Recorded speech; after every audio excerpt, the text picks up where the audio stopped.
ख़वातीन व हज़रात अस्सलाम वालेकुम। नाज़रीन, इस वक्त पूरे इसराइल में कोहराम मचा हुआ है और वो कोहराम एक साजिश है, एक प्लानिंग है या कुछ और है, इस पर असल खबर आना अभी बाकी है। इस वक्त इसराइल में तकरीबन 40 से 50 यहूदी हलाक हुए हैं और कहा जा रहा है कि तकरीबन 200 से ज़ायद इस वक्त ज़ख्मी हैं। नाज़रीन, इसराइल में एक इवेंट हो रहा था जो इनका मजहबी त्यौहार था। उस त्यौहार में 40 से 50 यहूदी मारे गए हैं। आप सबसे पहले एक बात पर गौर करें कि पूरी दुनिया के अंदर कहा जा रहा है कि 6 फुट का फासला रखें, मास्क पहने और घरों से बाहर ना निकलें, मगर इसराइल में मजहबी त्यौहार मनाया जा रहा था और वहां पर तकरीबन 2.5 लाख लोग मौजूद थे।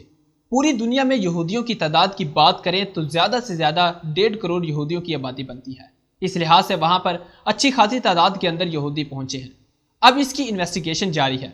अगर इसराइल में कोई भी ऐसा वाक़या पेश आता है तो ये लोग अपनी मजहबी किताबें निकालते हैं और मुख्तलिफ किस्म की पेशन गोइयाँ करते हैं। अभी हाल ही में इसराइल की एटमी तनसीबात पर हमला हुआ था और इस हमले में इसराइल का काफ़ी ज़्यादा नुकसान भी हुआ था, जिसके बारे में हमने आपको मुकम्मल तफसील से आगाह किया था। तो इस वक्त भी इसराइल में बड़ी पेशन गोइयाँ हुई थी कि इस हमले के पीछे पाकिस्तान है, क्योंकि दुनिया में वाहिद मुल्क पाकिस्तान है जो इसराइल के हक में कोई बयान नहीं देता। पाकिस्तान इसराइल को तबाह करना चाहता है।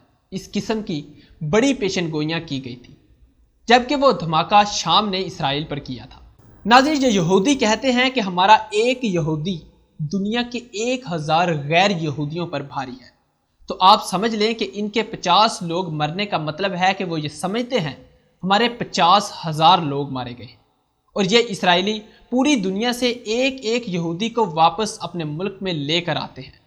पूरी दुनिया में जहाँ जहाँ भी इसराइल की एम्बेसी मौजूद हैं, इस एम्बेसी के लोग वहाँ पर जाकर जो यहूदी पहले से उस मुल्क में आबाद हैं उनको पैसे देते हैं, लालच देते हैं, उनको तारीख बताते हैं, कई साल उनको कन्वेंस करने में लग जाते हैं, फिर उनको जाकर कहते हैं कि इसराइल में वापस चला जाओ, जिसको ये एलिया कहते हैं।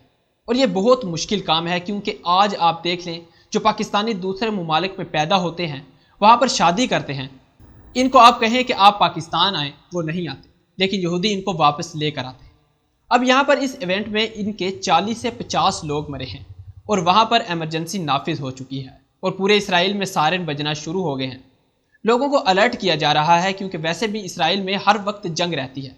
कोई रॉकेट मिसाइल आए या कोई ड्रोन आए तो पूरे इसराइल में सायरन बजना शुरू हो जाते हैं, क्योंकि उनको फौजी ट्रेनिंग दी जाती है। लिहाजा पूरी कौम जंग के लिए तैयार होकर अपने अपने हथियार उठा लेती है। अब जब सायरन बजे, इन्होंने टीवी पर, मीडिया पर और सोशल मीडिया पर सब कुछ देखा। ऑलरेडी पहले से इनको पता था कि हमारे त्यौहार चल रहे हैं जिसमें 50 के करीब लोग मारे गए हैं। अब जो इन्वेस्टिगेशन सामने आई है, इसमें बताया यह जा रहा है कि वहाँ पर यहूदियों की एक बड़ी तादाद मौजूद थी। जब ये सब एक जगह पर पहुँचे तो रास्ता बहुत तंग था, वहाँ से निकलते हुए भगदड़ मच गई। जिस तरह आपने देखा होगा कि हज के दिनों में भगदड़ मच जाती है, कई हाजी अल्लाह को प्यारे हो जाते हैं, इसी तरह भगदड़ मची और वहाँ पर कई यहूदी मारे गए। अब वहाँ पर सब लोग इस वक्त एक ही बात कर रहे हैं कि किसी ने ये सब जानबूझकर किया है। क्या इसके पीछे इसराइल के खिलाफ किसी की कोई साजिश तो नहीं? हमें कोई तबाह तो नहीं करना चाहता? इस तरह की वहाँ पर बातें हो रही हैं और इंशाल्लाह एक वक्त आएगा जब यह तबाह बर्बाद हो। वो वक्त भी दूर नहीं और फ़लस्तीन भी इन यहूदियों से आज़ाद होगा। नाज़रीन, आप जैसे यह हादसा होता है तो पूरी दुनिया में कहा जाता है कि देखें अभी तक मसीहा नहीं आया, मसीहा हमसे नाराज़ है, इवेंट्स हो रहे हैं, हमें मारा जा रहा है, तुम जल्दी से जल्दी मसीहा को लाने की तैयारियां करो। नाज़रीन, आखिरकार वो तैयारियां क्या हैं जो ये करना चाहते हैं? वो ये हैं कि जल्द से जल्द मस्जिद अक्सा को गिराओ, मस्जिद अक्सा को शहीद करो, फ़लस्तीनियों को यहाँ से निकालो, मुसलमानों पर मुजालिम करो, मुसलमानों से जंग करो, तीसरी जंग अजीम कायम करो। क्योंकि ये तमाम पेशन गोइयाँ हैं कि तुम लोग ये काम पूरी दुनिया में करो तो फिर ही मसीहा आएगा। मसीहा नाराज़ बैठा है कि तुम लोग ये काम नहीं कर रहे, इसलिए हमारे साथ ये हादसा पेश आया है। असल में इन्होंने एक जवाज़ कायम कर रखा है कि ये सब हमारी किताबों में लिखा है, मगर किसी को ये नहीं पता कि इन किताबों में लिखने वाला कौन है, उसने ये सब क्यों लिखा है। जैसा भी करके इन किताबों में लिख दिया गया है, क्योंकि कुरान मजीद वाहिद किताब है जो हक सच है, जिसमें कोई तब्दीली नहीं की जा सकती। इन किताबों में तहरीर हो चुका है कि मसीहा को लाने के लिए जो काम आपने करने हैं वो काम तुम लोग नहीं कर रहे, तुम मसीहा को नहीं ला रहे, इसलिए तुम्हारे साथ ये हो रहा है। असल में ऐसे इवेंट्स ये खुद करवाते हैं। इस वक्त पूरे मुल्क में एमरजेंसी नाफिज है اور ان کے ربی ان کو کہہ رہے ہیں کہ تم مسیحا کو لانے کا کام نہیں کر رہے، تم پر خدا کا عذاب ہے، اگر تم لوگ دیر سویر کی تو حالات بہت خراب ہو جائیں گے۔ مسیحا کی آمد سے پہلے جو ایونٹ ہونے ہیں اس کی تیاری کرو، اس میں جنگ برپا کرو، پاکستان کو ٹارگٹ کرو۔